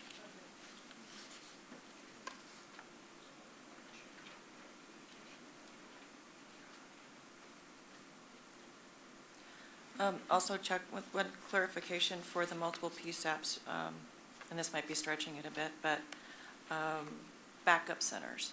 Was there any discussion about maybe not even initial cost, but maintenance of equipment in fully equipped backup centers? Can you define a backup center? A second site that's a waiting site for, in case the primary PSAP goes down, it's a physically different location, fully automated, that is activated when the primary site goes down. Well, I think in terms of this statement, that's not a multiple, that's a single PSAP with two sites. And I don't think that, are you asking if those are the kind of agencies that will get extra time?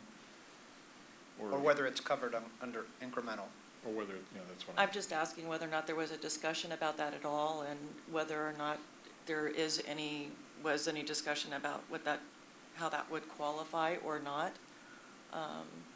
Because I think the discussion on that point, or where we ended up, was that you can use your incremental costs, if you have them, to add additional workstations in your existing center, to Chuck's point, instead of just having 11 if he's got the money in his fixed allotment. But you could also use that money to put workstations in a backup or, an evacuation center. Yeah, in the proposal, the last sentence on page 4 says the incremental cost list includes all of the above items, which are the standard call-taking positions and turnkey systems, plus the incremental items. So yes, a backup center would be, if you budgeted for additional workstation positions in a backup center, that would be covered, assuming you had the money in your fixed allotment. And This no is- money for maintenance. And money for maintenance. Okay. This is Leslie, I don't know if there needs to be maybe more clarification on that, because currently, right now, the state pays for the switch, the alternate switch to your alternate location, and I don't think that was talked about in here, and that's gonna change with next generation systems as well. Karen, currently policy doesn't, we don't fund backup centers. just the primary PSAP itself, the equipment at the PSAP, not equipment at a separate center that's unmanned. Okay, because how I was listening to the conversation when it was being reported out, it's based on the call volume into that PSAP, and that was kind of how it was laid out. Yeah. The So intent, that's how we base the funding model, which wasn't recommended to be changed based on the work groups. Right, the only other caveat is the switch or whatever's in place right now for when you have an alternate center. It's not a backup center, and that's not covered. It's the method of having your alternate center and how those calls get routed there when you need to have them. So that may be something to be looked at or added in at some point. Do you know? Because we didn't discuss alternate answer switches, so is that just something that's covered by the state as part of the? I've got to get my expert up here Network. real quick. Well, I think we're talking about two separate things here. We are, yeah. So right now, the policy is that we don't fund alternate sites, but we do fund the alternate switch. So most PSAPs have their alternate switch to another PSAP, but there are some that will have their alternate switch to their own backup site, and that's okay. But we don't fund the equipment currently under policy for alternate sites. And Okay, hopefully so maybe I just need to be a little bit more clear about what I was suggesting, is that I know what's not covered, but I was wondering if in the working group, was there any discussion about the potential of it under this new proposal? Since most centers are required to have some, several levels of redundancy, and they're not currently covered. Was there any discussion about the use of any CETNA funds for covering either initial purchase for a backup center and/or maintenance? No, there wasn't. Okay, all right. Thank you. So just to be clear that under the current rules, you could not use incremental funds to purchase equipment or maintenance for a backup center that's on standby, for lack of a better term.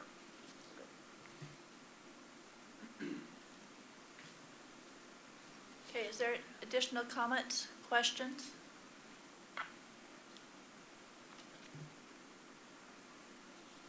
Okay, is the board, do you want to vote on these policy changes? Do you have enough information to go forward and either adopt or not? I would need a motion.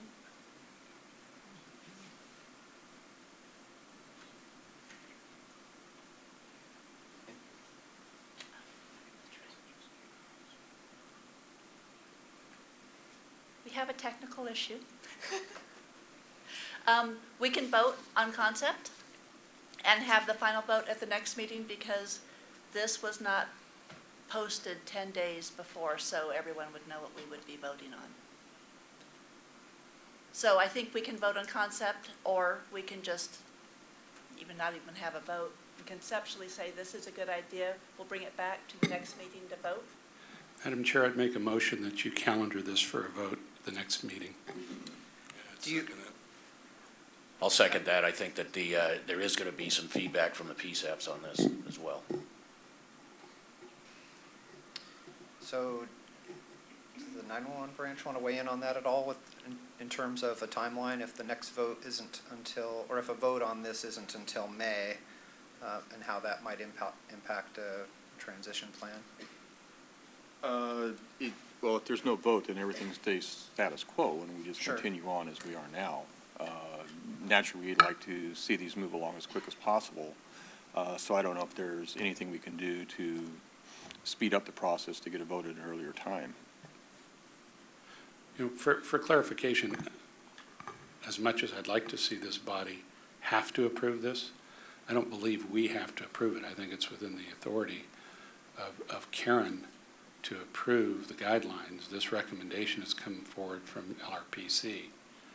The only sticking point in this, because we constantly hear about it, is from a Bagley-Keene aspect. We've not agendized a vote for this board to take action on. We've had a report, and if it is the will of this board, we're supportive of that to the 911 office. The 911 office's implementation of it is clearly within their authority to do. It's just the technicality that we can't vote it in because it hasn't been agendized. Okay, so There you go. with the support of the board, because I don't hear any opposition, we will go forward and start this process now in the 911 office. We will want to come back to the board in May and have a vote and continue to get the feedback and alter that decision if we need to at that time. And I'll That way withdraw we my don't motion. lose the momentum and also the savings that we need to really start realizing with the Setna Fund. And I think then it keeps to your timeline where your goal is July 1. Yes. So And, you know, if there are other issues that come up from the PSAPs or the board members, we will have a thorough discussion at the next meeting and we can alter the decision. that seems fair. If there's amendments, we can bring those forward in May. Okay, thank you, folks. And I want to, Oh. go ahead. I do have more on the LRPC report, believe it or not. Okay, before you do that, I just want Sure. to make one comment. I really want to thank the folks that worked so hard on putting this together. A year ago, when we were looking at these policy changes and the items that you all have come to a really, really good resolution on were the most difficult for us to resolve. So I just want to thank everyone for all their hard work and what they put into this. It's really, really a good plan. Thank you. So as part of the work group's research, some concerns about past use of Setna funds that potentially were inconsistent with the Warren Act and the 911 branch operations manual were discovered or discussed. That's an item that has been discussed before at advisory board meetings, as you may recall, specifically transfer of Setna funds to other state agencies as part of the annual budget process. So based on that discussion, the work group felt it wasn't really, we were not tasked with looking into that further, so kind of set it aside and wanted to bring it back to the board for some direction.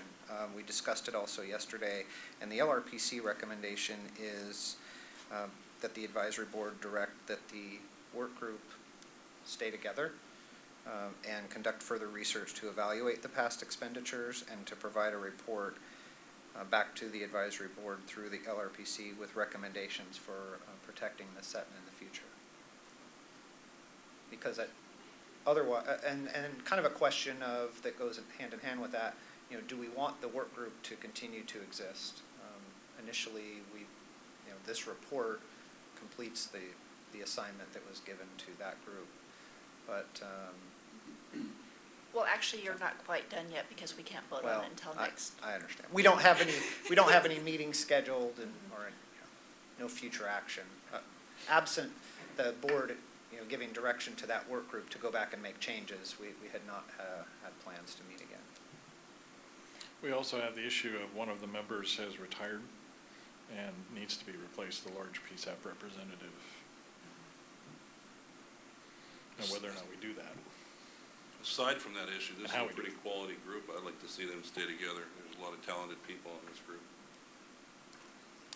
I'd second that. I'd like to, considering what we have in our upcoming future and some of the real, I think, pertinent issues that come out of Next Gen, I think this group would be a really good group to work it all out and make recommendations. I'd like to see it stay together. Okay, and I don't think we need to vote whether it stays together or not. What I would like to do is at the next board meeting, put on the agenda what we'd like to task the work group to do in the future.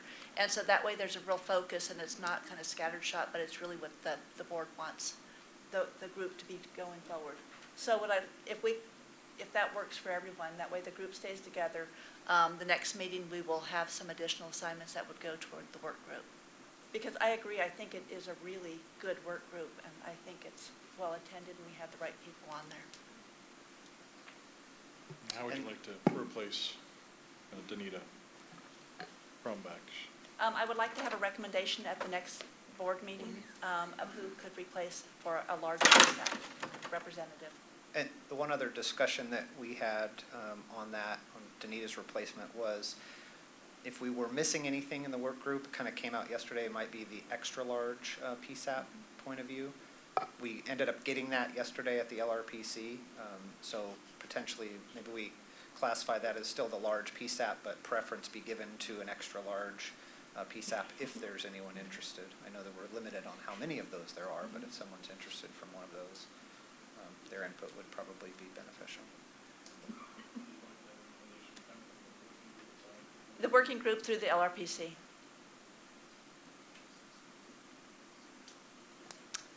And that completes the LRPC report. Thank you. Thank you.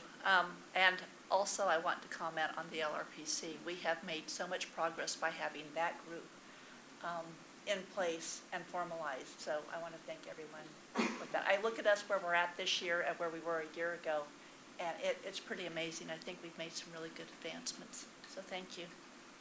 Okay, I think, if I'm not messing up the agenda too much, we're now moving on to new business. Yes? Okay. The annual training allotment, Charlie. So there's a letter in your packet that I received, and I think the state office also received from the Deputy Director of the Department of Emergency Management in San Francisco. And I think the issue that she brought forward is that under the new guidelines, the state no longer reimburses for membership costs, not just for NENA, but I think for other public safety organizations. We agreed on these guidelines last year. I think that her concern was, and as a large agency, she has a number of members of NENA and NAPCO and other public safety organizations, and didn't budget for those costs under the assumption that that was paid for out of the training fund. And it's a formal request by her to bring this forward to the board, and that's why I brought it forward today. And for discussion and the opinion of the board, I think I have my opinion, but I'll reserve that and let other people weigh in.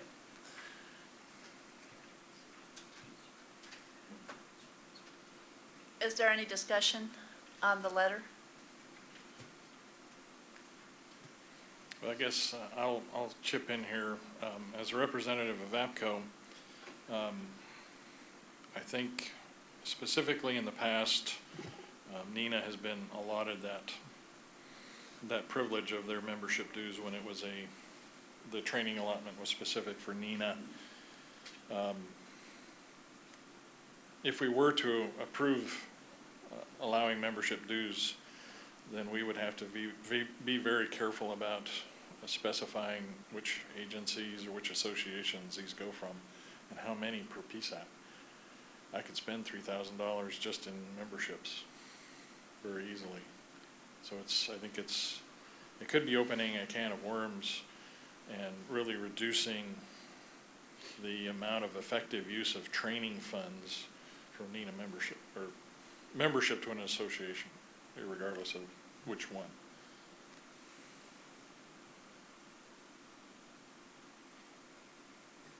I just have one comment. We were clear a year ago on where we stood with this. So I don't believe that the Public Safety Communications Office, the 911 branch, will change on our stance on where we are with paying for memberships. Chris Herron, we would support no change as well.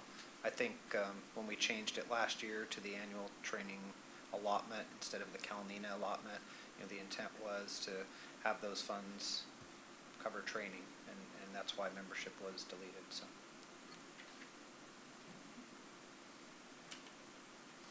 There's no further comment. We'll move to the next item on the agenda, which is the Senate subcommittee that explored the data for wireless 911 calls, and it was kind of focused on the phase 1 and phase 2. And I know, Leslie, you had asked for this on the agenda. Did you have some information before I get started on this as well? Oh, okay. What we did is we did not listen in Public Safety Communications or the 911 branch. We did not listen to the subcommittee hearing, but we were able to pull and go back and listen in retrospect to it, and we'll be glad to give the actual link that people can hear this. We can send it out or stick it on our website. But basically, it centered around phase 1, phase 2, and they were actually requesting or having the conversation if the FCC should open a formal rulemaking with regards to location accuracy. An agreement that the regulatory process should begin by the FCC. CTIA, and this is probably the biggest thing that came out of the hearing, the CTIA representatives were concerned that the technology would be developed and defined prior to the standards being put in place. So it kind of felt like the chicken or the egg type of a thing.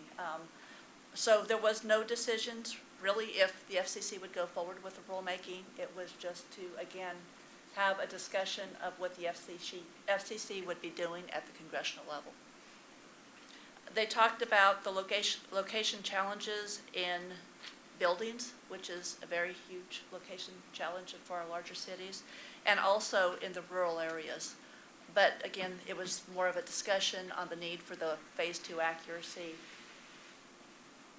to be out there and working well. So there wasn't much else to report. But we'll be glad to get the link out to everyone, and you can actually listen to the entire congressional hearing. One good thing, though, is it is elevating, the issue is elevating.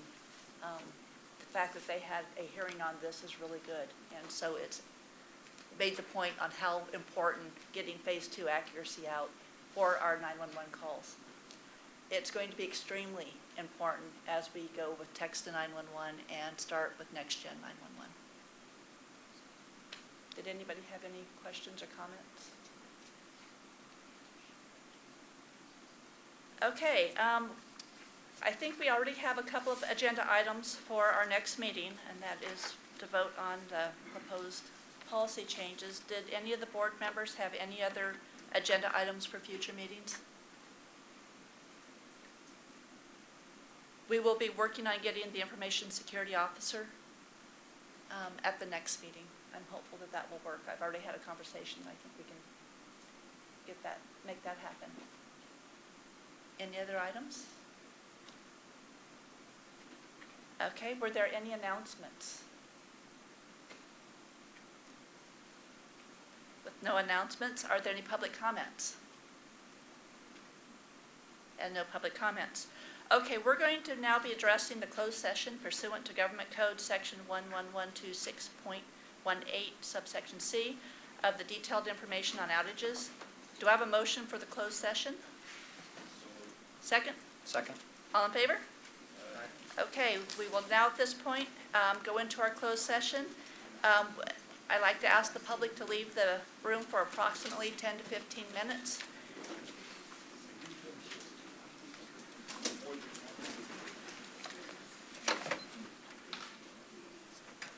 Okay, I'd like to call the meeting back to order. There's one agenda item that we're going to go back and revisit, and that's I'd like to ask the board if there are any agenda items they'd like to add for future meetings. Yes. So I'd like to ask that the Long Range Planning Committee agenda each month or each meeting be added to the advisory board agenda. Since we meet, well, we meet twice in between advisory board meetings, but our second meeting is the day before the advisory board meeting. So oftentimes we wouldn't have time to get that 10-day notice, but if we include our agenda as part of the initial advisory board packet, then that should give us the freedom to bring the items forward and request votes as necessary. Okay. Are there any other agenda items to be added for future meetings? I'd like to see ledge update as a standing agenda item so that if there's actions by the board that they choose to take, that can be handled accordingly. Any other agenda items for future meetings? Okay.